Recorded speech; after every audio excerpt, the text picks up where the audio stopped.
Chapter 5. The Great Command. As we again looked upon the outer world, it was almost as if we had returned from another planet. We went down the trail to where the auto was waiting, with a joy singing in our hearts that was unspeakable.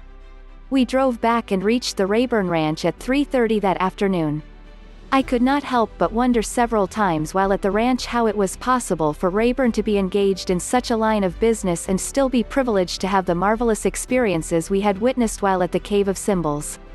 In response to the question in my mind, Saint Germain had explained, "While it is a very unusual thing to find one who is so nearly ready to be raised occupied in these lower activities of the outer world, yet it does happen occasionally, very rarely of course, that an individual who has had former growth does become entangled, so to speak, in some such outer effort, through business associations of the personality. In these unusual cases the Ascended Masters do give assistance by instructing them in the use of the consuming flame, which enables the individual to consume a great deal of the human creation previously generated. This they must use of their own choice.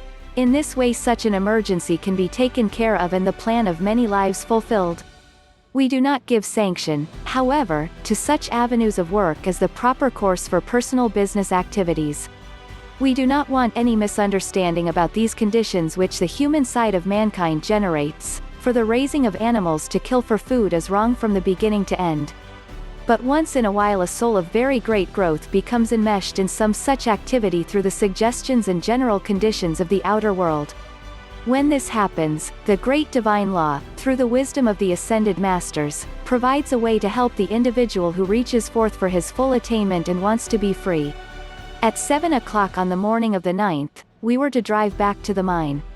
The day was unusually beautiful, and Nada's father suggested we go by a way of a high pass through the mountains where we could see one of the most beautiful views of the entire West. Far to the northwest stood the Grand Teton in the midst of a most rugged, beautiful scenic belt that is incomparable. To the south lay Pikes Peak, to the southeast Long's Peak and a host of others reaching skyward. I shall never forget it. Passing on down the mountain, we looked upon a perfect panorama of exquisite beauty. At 7 o'clock we drove into the camp at the mine, but no one felt in the least tired. We sounded the horn, and in a few moments Bob came running out to us at full speed. This time he seemed to have forgotten Pearl and rushed straight up to Nada. She stood very still as though not recognizing him at first. He stopped, turned deathly white, then Nada with her sweetest smile held her arms out to him, but it was some moments before he could speak. "Darling," he said, "you gave me a terrible shock, and for a moment I felt my experience in the Cave of Symbols was only a dream. Now I know it was not." "No, love," said Nada, "it was very real, praise God, and I am deeply grateful. We shall both be grateful forever." Then as Bob looked up, he seemed to realize there were others present. "My dear, forgive me," he said, taking Pearl in his arms. "You know I would not neglect you." "Beloved brother," she replied, "I quite understand. It is all right." Bob gave each of us a bear hug, even to Daniel Rayburn. "Bob," said Rayburn, "it does my heart good to see you so natural and loving. Come to dinner with us tonight. From now on you are one of the family. Always dine with us instead of at the camp." That evening at dinner, Bob related his experience at the Cave of Symbols, for he had retained every detail of it, and was perfectly fascinated by Nada's mother. It was very apparent that through it a great attunement had taken place. Then we discussed the work in the Master Discovery. "It is amazingly rich," he remarked. "We must have taken out over $300,000 in value already." We were about to leave the table when a piece of paper floated down in front of Daniel Rayburn.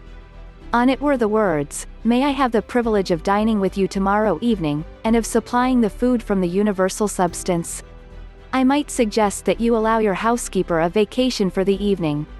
It was signed, Saint Germain. This idea was something quite new to Bob, and for a few moments he was very much perplexed.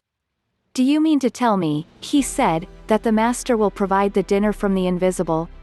"Precisely that, Bob," replied Mr. Rayburn. "However, you will have ample opportunity to observe all that takes place, for a new world is opening to you." Then the table was cleared and we held a regular business conference. In all my life, Mr. Rayburn, Bob began, I have never seen such marvelous harmony among mining men or such love and respect sent by everyone to the owner. I know it must be due to this master.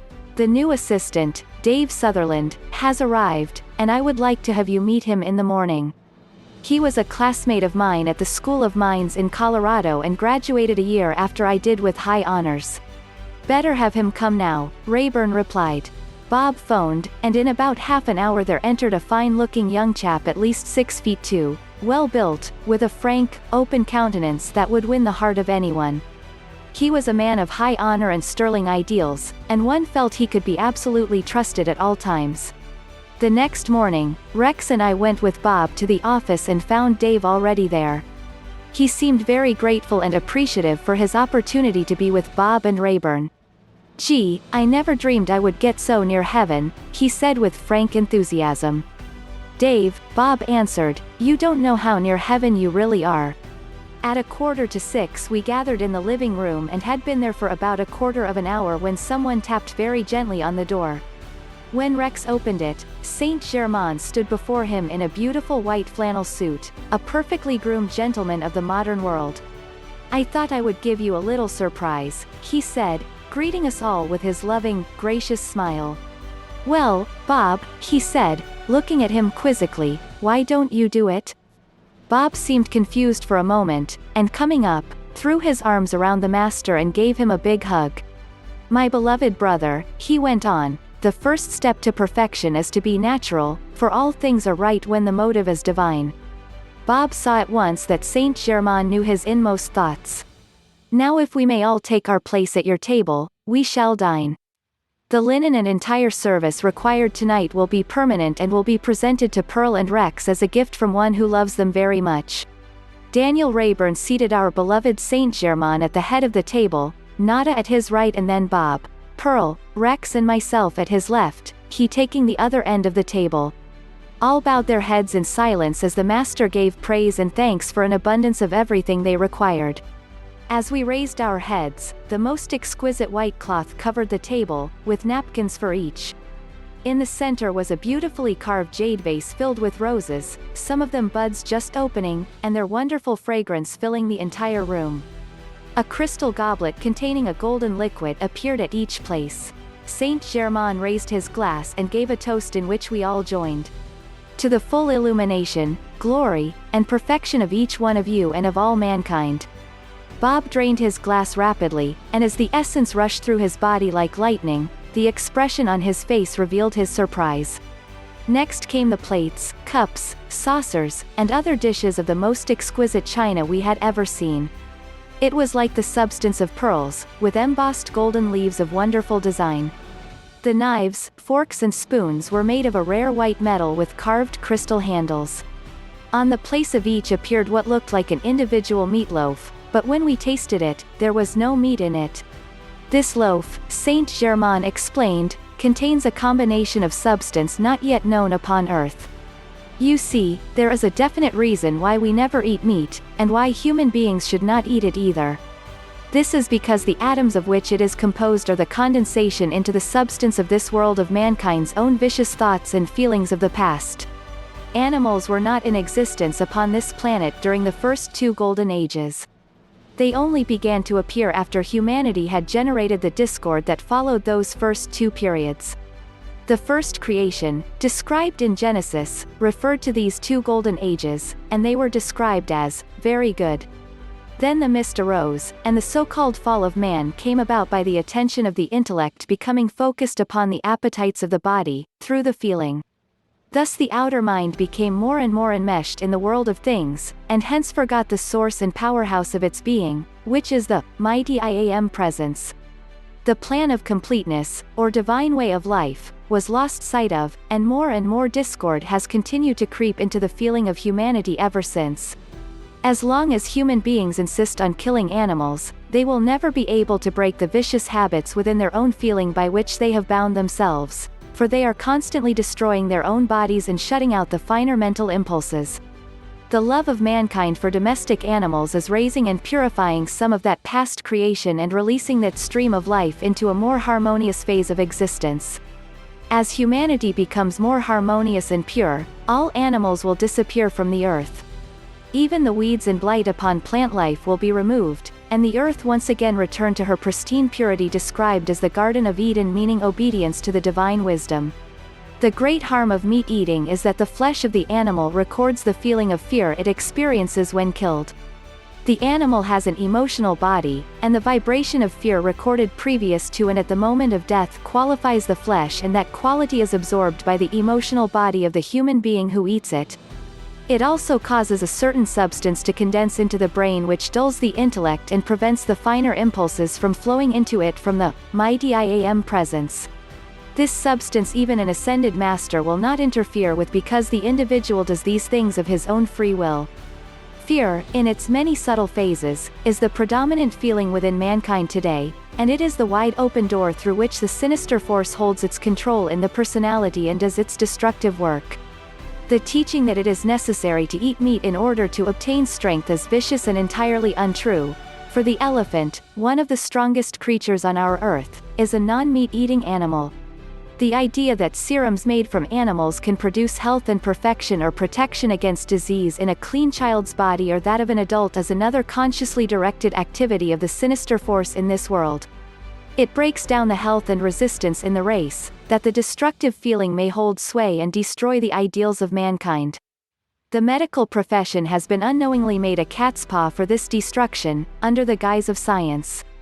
It is only because of the persistent stubbornness in the sense appetites, which are feeling in the human body, that the race keeps using its marvelous mental capacity and the wonderful pure energy from the mighty I Am presence, to create more and more destruction.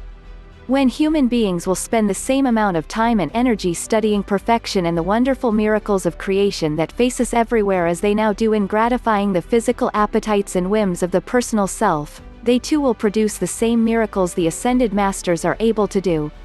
However, before 50 years are past, mankind will look back upon the meat-eating habit of today as we now look upon cannibalism.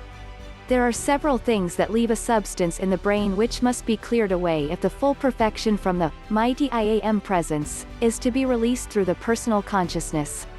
These are, in the order of their importance, narcotics, alcohol, meat, tobacco, excess sugar, salt, and strong coffee. Now we come to the remedy for these things, for I will never point your attention to any consideration of imperfection without showing you the way to transcend it and replace it by perfection brought about harmoniously.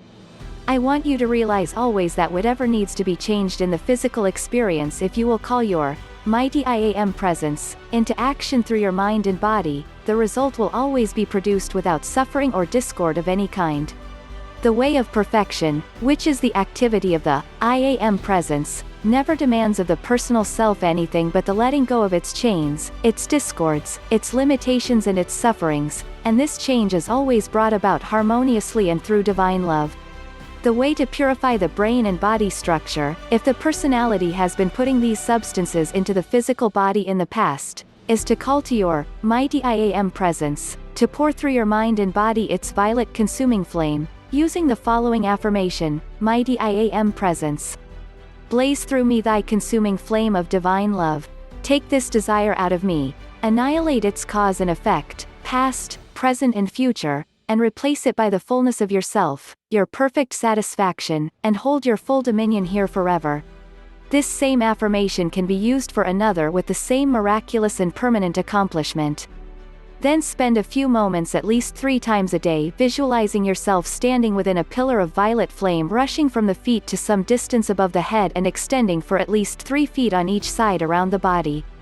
Hold this picture as long as you can comfortably do so, and feel the flame, which is the purifying power of divine love, penetrating every cell of your body.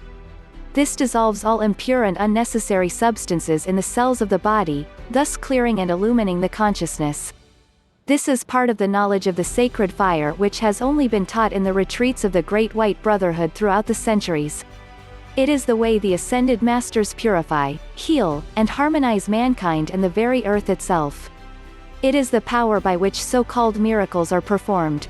It can never have any other 100 effect in either the brain, body or affairs but great ease, comfort, peace, and eternal good.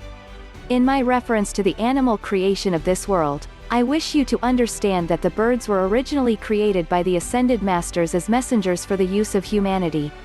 What destructive qualities they sometimes express are due to the radiation of discord from human beings. As the New Age comes in, these qualities will disappear. Nature, and by that I mean the plant and mineral life of this earth, is created and brought forth by the great cosmic masters who design and direct the creation of a planet at cosmic levels. Nature within herself is forever pure, and if humanity did not impose its own discord and impurity upon the very atmosphere in which plant life grows, there could not be poisonous weeds or plants in existence. There was a time upon this earth when everything in nature affected the minds and bodies of human beings harmoniously. Within nature is a self-purifying, self-protecting immortal activity which tolerates only for a time man's vicious genius for destruction. Cataclysmic disaster is her method of self-defense, in returning to man that which he has imposed upon her in the centuries past. Thus, through life after life, man continually meets his own creation turned upon himself, until he builds his universe according to the pattern of divine perfection which is the true expression of his own divinity. Age after age nature is continually throwing back upon man, through cataclysmic action, his own iniquity, and she is stronger than any opponent because she is the direct creation and outpouring of the Ascended Masters. In this way, man's own discord destroys and buries himself, and nature in her pristine purity goes on serenely expressing her immortality. Notice the many civilizations that have been built upon this earth, and the fact that nature has so completely obliterated all traces of man's work in them until only in tradition and myth is there the faintest record of some of these activities. Man, if he has attained wisdom, which is the constructive use of all knowledge, may have the perfect cooperation of nature's gigantic forces, and through them make his accomplishments immortal also. He must stop the stupendous slaughter of animals for food and the business of raising them to kill. A few moments after we began our dinner, a tiny loaf of bread appeared in front of each one, Nada's and Bob's coming together, and Pearl's and Rex's also. This was followed by a delicious vegetable salad, entirely different from anything we had ever tasted. For dessert, there was a most wonderful fruit whip made of a combination of peaches, plums, and other fruits unknown to us. Blended into this was something resembling whipped cream, but sparkling like frost, just deliciously cool, another unfamiliar delicacy. Now, said Saint Germain, you shall have something which I feel sure you will prefer even to coffee. As he spoke, an exquisite container appeared before him, filled with an amber liquid, steaming hot. Cup after cup arose from the table, passing to him, being filled, and then returned as if held by invisible hands. This, he said, does not require cream, and please do not be alarmed by the sensation of the first taste. It is not intoxicating but is one of the most nourishing of beverages. We sipped it very slowly and felt a thrill as of an electric current rush through our bodies like living light. It was most delicious. The service for each course disappeared as soon as we were finished and before the succeeding one arrived. At the close of the dinner, Bob could not restrain himself any longer and burst forth, I have never been so amazed and happy in all my life. To think that we are living in the very midst of these marvels all the time, and yet to be so unaware of it is almost unbelievable. The possibility that one may attain this understanding and have such limitless use of God's energy and substance to produce everything we require as has been done here tonight thrills me through and through. I want to understand the use of this great law more than anything in the world. I am willing to try to do whatever is necessary to attain it. Will you, beloved master, he exclaimed, turning to Saint Germain, help me? My beloved brother, he replied, you have just spoken from the great inner self. It is the I Am within you, and its great wisdom and power you shall learn to use when you do accept this magic presence in its fullness. Then you will do these same things as easily as you have seen me do them here tonight. Remember in regard to this, that the Ascended Masters never use darkened rooms in which to produce that which they create direct from the universal substance. Whatever cannot stand the light is not of the Christ and should be instantly dismissed. Let no one who serves the light ever sit in darkened rooms trying to produce phenomena. That which is of the light always works in the light, and whatever cannot stand it certainly does not serve the constructive path or the way of perfection. All that requires darkened places to produce its phenomena as of the psychic plane, and will sooner or later ensnare those who try it in the net of misery and destruction which exists there. If you will follow the instruction that will be given from time to time, you will have reason to rejoice throughout eternity. I shall now keep my promise to you, he continued, turning to Rex and Pearl, and in just a moment, all the service that had been used during the dinner reappeared upon the table as if placed there by invisible hands. We do all our cleansing, he replied, by the use of currents of energy, a means that many will also use in the new age we have entered. This delicate-looking china and crystal service which I present to you is unbreakable. With this remark, a glass and plate fell to the floor without being damaged in the least. The tablecloth and napkins will never soil nor wear out, he went on, but never allow anyone to care for them but yourselves. Now I wish to have your attention further. Only because this is a double union of two sets of God's twin rays may I produce for your instruction that which will follow. Holding out his hands, in just a moment, a disc of gold about the size of a $20 gold piece appeared in each one. Gold will always respond, he remarked, to your call if you understand the great law governing its production. I wish you to examine this carefully, he commented, as he passed the pieces around the table for each of us to look at closely. We handed them back, and he went on, look again. Immediately, a perfect blue-white diamond formed in each palm, which he offered for our examination, and then taking a piece of gold and a diamond in each hand, he closed his fingers, waited a few moments. When he opened them, a beautiful diamond ring lay in each hand. He handed one to Bob and the other to Rex, saying, "My love to you, wear them always, please observe again." Here, he held out his hands, and in a few moments there appeared, as though suspended in the air, a pearl necklace above his left hand and a diamond one above the right. Gently, they settled down into his palms, and he continued, "These are of equal value, and in the commercial world would bring a fortune. I present them to my beloved students Pearl and Nada with a far greater purpose than that of any monetary value." He handed the pearl necklace to Pearl and the diamond one to Nada, with his blessing, "My love to you. Wear them always. Now your consciousness is anchored so I can give you the great command. With it you can command the body to manifest perfection, having dominion and use of certain elements, currents of electronic force, and rays of light. Thus you can govern your life and affairs in perfect divine order. This is strictly private instruction to you while here in this retreat, and is never to be given to anyone except by me." He proceeded to explain the tremendous use of the great command, for its simplicity is so wonderful and its power so stupendous. He then took each one separately and asked us to give the command, and to realize fully how impossible it was for anything to result from it but the greatest possible harmony and blessing to everyone. Each of us had instantaneous results, and we were almost speechless before the enormity of its power. We took a vow before the mighty God Self in each that we would never use it except in the service of divine love. You have all heard the phrase often, "With God all things are possible." I tell you that you can so perfect yourselves, so raise your consciousness into the pure essence of God that all things with you are possible as soon as you learn to direct this gigantic power by the love and wisdom of your own mighty I Am presence. The mighty I Am presence within you is supreme and victorious over everything in heaven and on earth. Place it first always, and contemplate this mighty truth whenever you have a quiet moment. It was now 9 o'clock, and it had grown very dark out of doors, yet no one was aware that the light within had steadily increased as the light outside grew less. No one thought of turning on the lights, as Saint Germain had illumined the room by his control of the electronic force. I want each of you, he continued, to so train yourself that you are never surprised at my appearance. I may come at any time anywhere when it is necessary to give assistance. Here, he looked directly at Bob. "No, Bob," he said, "a student is never given anything by us that he is not ready to receive. An ascended master makes no mistakes, of that I can assure you. In regard to those who are sometimes called masters, I wish to give an explanation that is of very grave importance to the students of light and truth.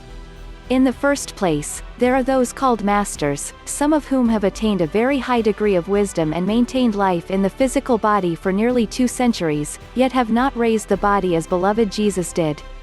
There are also many who call themselves masters who have not the faintest concept of what a real master is. Of one thing you can be absolutely and eternally certain, that no one who is a real master will ever say so, and that an ascended master never accepts payment of any kind for the help he gives, because the first qualification of true mastership is to do all as his glad free gift of his service of love to the world. The ascended master is absolutely infallible at all times because he has passed out of the octave of vibratory action in which mistakes can occur, for he has become wholly divine. By the raising of his body, all atomic structure has been changed into the electronic. He sees with limitless vision and knows all because he uses only the all-knowing mind of God. Those masters who have attained even a very great degree of wisdom but have not yet raised the atomic body, can and sometimes do color what they give out by their own personal concept, for no one becomes infallible until he functions in his electronic body, or the body of pure light, where no contamination or personal concept can exist. Bob, you are quite worthy of all you have been privileged to experience. Ever strive to make yourself more worthy of the mighty I Am presence that beats your heart and gives you the use of every good thing. I wish to suggest that Nada, Pearl, and Rex return to school, and this good brother, indicating me, remain at the ranch with their father until their graduation and his ascension. After that, the 5 of you may always consider the Diamond K Ranch your home. Your activity after 3 more years will be such that the world will be your home, for you will be required to serve wherever your assistance is needed. 1 year from the 10th of the coming September, I wish Nada, Pearl, Rex, and Bob to accompany me to the Far East, India, and Arabia, and to remain there for 2 years. Bob, it will be well to prepare Dave Sutherland in the meantime to take full charge of the mine during your absence. As to our plans, please be absolutely silent. I will meet with you all once more at the ranch just before the young folks leave for the university, and I wish you, Bob, to make arrangements to be there also. I will let you know the exact date later. Your great love and natural sincerity has opened wide the door of illumination. Be ever faithful to the great light within, the glorious I Am presence. Always ask, and then listen for your inner guidance. It will and must come clearly, definitely, and correctly.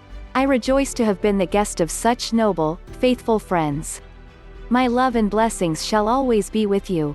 Good night. As he spoke these words, the dazzling illumination of the bungalow faded out. Rex stepped across the room and turned on the lights. Saint Germain had gone. We returned to the dining room, and before us upon the table stood all the marvelous crystal, china, linen and silver. These people who are still my beloved friends have these beautiful gifts in their possession today. Oh, the glory of this night! It shall stay with me forever, exclaimed Bob in his natural enthusiasm. It transcends anything of which I have ever heard or dreamed, and it is real, true, and attainable for each of us. I am so grateful these 2 great streams of happiness should come to me at once, Nada, and this great revelation of perfection and power. To have the gift of the highest love possible and the glory of my twin ray in one who has this marvelous true understanding is a miracle to me and a thing I have been craving all my life. The happiness of having found the mighty I Am presence within myself is beyond words, and when I think of the assistance from our beloved Saint Germain and my financial freedom through you, my blessed friends, my gratitude is endless. My cup of happiness is surely full to overflowing. I feel as though I could flood the world with that mighty inner love, which I see so clearly as the great solvent for all things. The first thing we heard next morning was Bob saying, "Oh joy! I still have it." I asked, "What?" "My ring," he answered, and that started the day joyously for us all. Rex packed the wonderful gifts of Saint Germain and placed them in the car when we were ready to return to the ranch on the morning of the 15th. Great tears filled Bob's eyes as he held each of us to his heart in wonderful gratitude for all his happiness. When he came to Nada, his strength almost failed, but as he looked up, he saw the face of our beloved master, and instantly he was sustained. With a wonderful smile, he assisted each of us into the car and waved goodbye. We reached the ranch the following day. When Rayburn awakened Saturday morning, he found a message from Saint Germain asking all of us to meet him in the tower room at 8 o'clock that evening and informing us that he had invited Bob to come also. At 20 minutes to 8 we went to the tower room, and as we approached it, the door suddenly opened. There stood our beloved master in his seamless white robe, every line of his being expressing the majesty and dominion of love. The rest of us wore the robes we had been given in the Cave of Symbols, except Bob, who had not yet received his. Saint Germain's radiance enfolded each one as he greeted us. "I see you are prompt and faithful in all things," he said, handing Bob his robe as he stepped toward him, and then continued, "Accept this with my blessing." Bob returned in a moment looking like a being from another world. He radiated such grace and power, and we took our accustomed places. Let each one focus his consciousness upon the light within the heart from the mighty I Am presence. In a few moments, we opened our eyes and could both see and hear within the world of the Ascended Master through the raising of our consciousness during the meditation. Each one could clearly see his own mighty I Am presence, smiling down upon him serenely. This made us realize deeply what we could become as we hold steadfastly to the acknowledgement and acceptance of the magic presence, and the use of its limitless wisdom and power. This is the only presence in the universe which can raise the human side of us and draw us into itself. Thus, by its love, light, and power do we become wholly perfect. Surely there can be no greater incentive to mankind than to reach with all its strength, determination and devotion to this mighty I Am presence, that we may be raised above limitation of every kind.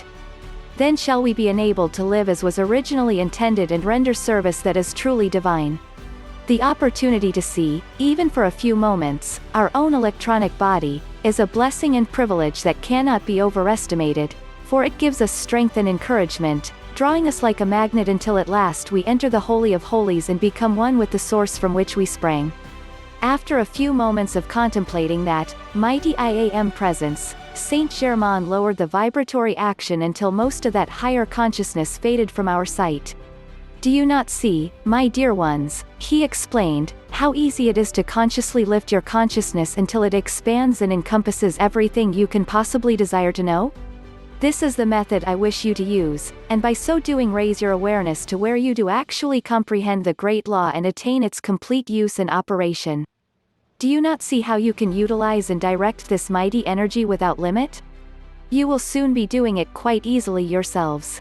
I have shown you the individualized I Am presence of each one, that you may understand what a small fragment of your own God-given dominion you are using in your physical experience. This glorious presence is ever urging you to arise, receive your crown of glory, and wield your scepter of complete dominion over its vast domains and be free forever from every limitation. This transcendent I Am presence, which you have just seen, is your own real master, the pure Christ self. It is all majesty and mastery in full eternal dominion over all worlds, over all created things. I have a few directions to give before I leave you tonight. It is my wish that Nada, Pearl, Bob, and Rex meet the rest of us in Washington, D.C. for the holidays between Christmas and New Year. Your father and this good brother, indicating me, will be there a few weeks ahead of you for work we have to do. Alexander Gaylord, your father's friend, will visit you here tomorrow. Remember, as you return into the association of the outer world, the only true service is to understand and use in perfect divine order the mighty energy of God within and about you. To consciously direct this perfectly is the only important activity of your lives. All else is secondary. Again, I enfold you in the eternal light of love, peace, and complete illumination with my sincere blessings. With these parting words, the body of our beloved Saint Germain steadily entered into that higher vibratory octave and disappeared.